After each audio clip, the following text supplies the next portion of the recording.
ang 5 kabanata ng Ebanghelyo ni San Mateo. At pagkakita sa mga karamihan, ay umahon siya sa bundok, at pagkaupo niya ay nagsilapit sa kanya ang kanyang mga alagad.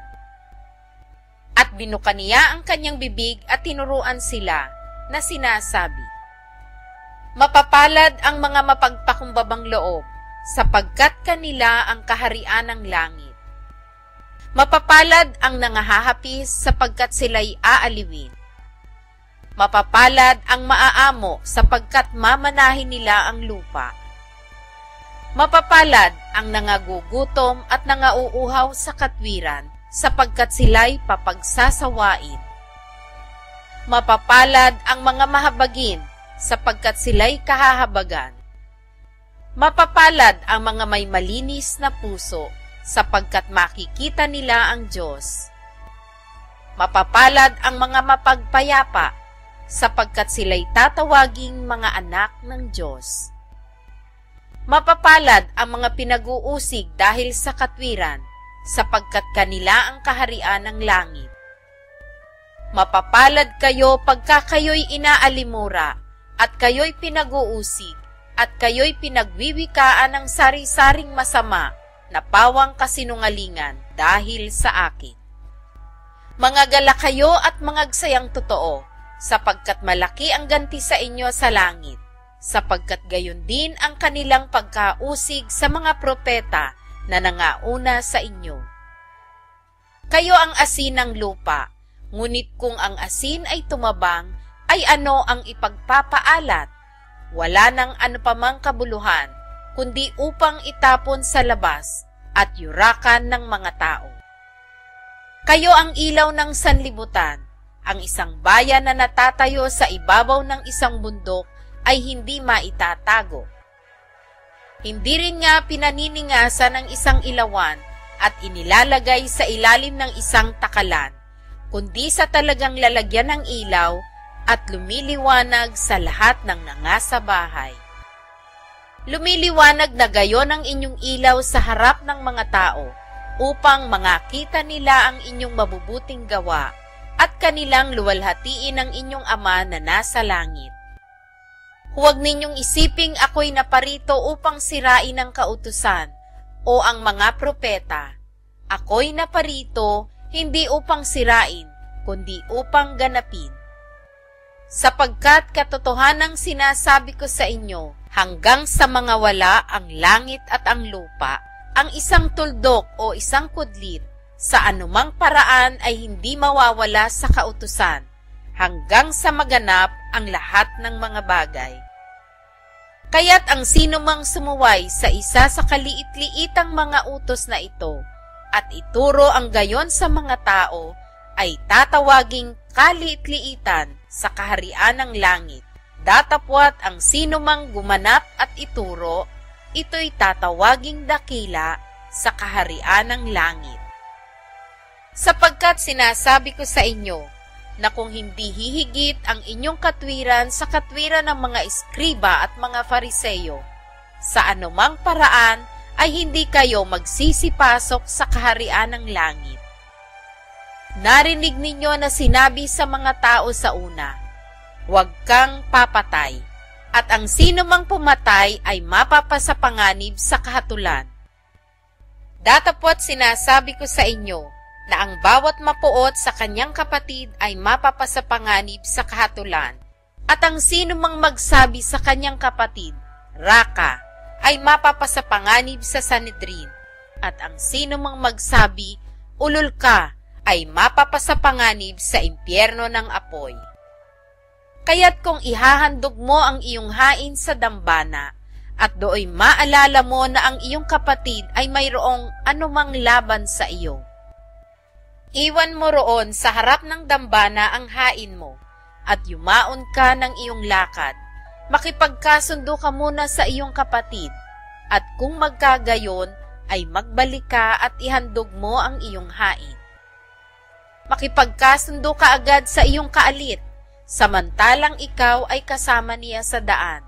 Baka ibigay ka ng kaalit mo sa hukom, at ibigay ka ng hukom sa punong kawal, at ipasok ka sa bilangguan. Katotohanang sinasabi ko sa iyo, hindi ka aalis doon sa anumang paraan hanggang hindi mo mapagbayaran ang katapus-tapusang beles. Narinig ninyong sinabi, huwag kang mangangalunya.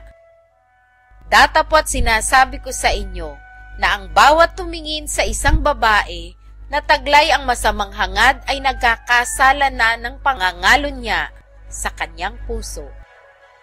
At kung ang kanan mong mata ay nakapagpapatisod sa iyo, ay dukitin mo at iyong itapon, sapagkat may mapapakinabang ka pa na mawala ang isa sa mga sangkap ng iyong katawan at wag ang buong katawan mo ay mabulid sa impyerno. At kung ang kanan mong kamay ay nakapagpapatisod sa iyo, ay putulin mo at iyong itapon, sapagkat may mapapakinabang ka pa na mawala ang isa sa mga sangkap ng iyong katawan at huwag ang buong katawan mo ay mapa sa impyerno. Sinabi rin naman, ang sino mang lalaki na ihiwalay ang kanyang asawa ay bigyan niya siya ng kasulatan ng paghihiwalay. Datapwat sinasabi ko sa inyo na ang sino mang lalaki na ihiwalay ang kanyang asawa, liban na lamang kung sa pakikiapid ang dahil, ay siya ang sa kanya'y nagbibigay kadahilanan ng pangangalo niya. At ang sino mang mag-asawa sa kanya, kung naihiwalay na siya ay nagkakasala ng pangangalo niya.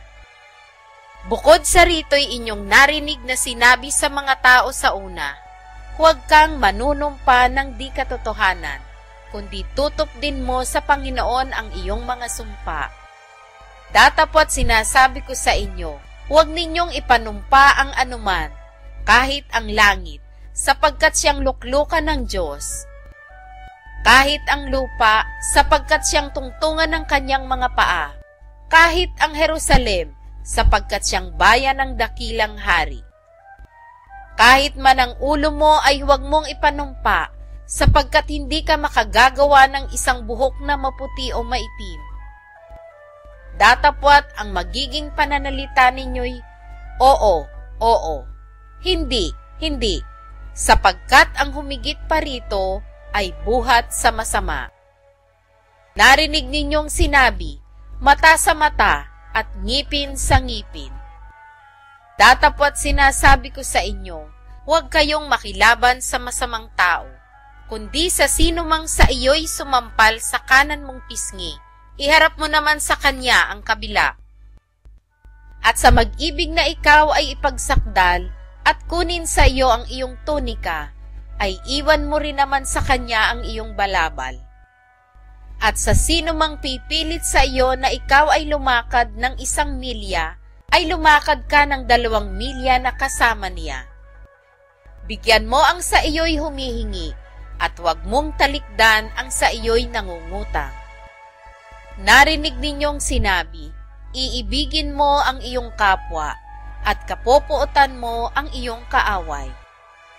Datapwat sinasabi ko sa inyo, ibigin ninyo ang inyong mga kaaway, at idalangin ninyo ang sa inyo'y nagsisiusi, upang kayo'y maging mga anak ng inyong Ama na nasa langit, sapagkat pinasisikat niya ang kanyang araw sa masasama at sa mabubuti, at nagpapaulan sa mga ganap at sa mga hindi ganap.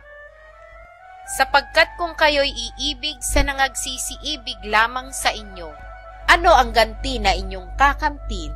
Hindi ba gagayon din ang ginagawa ng mga maniningil ng buwis?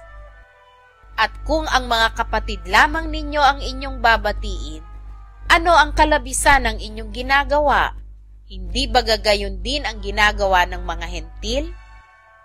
Kayo nga'y mangagpakasakdal, na gaya ng inyong Ama sa kalangitan na sakdal.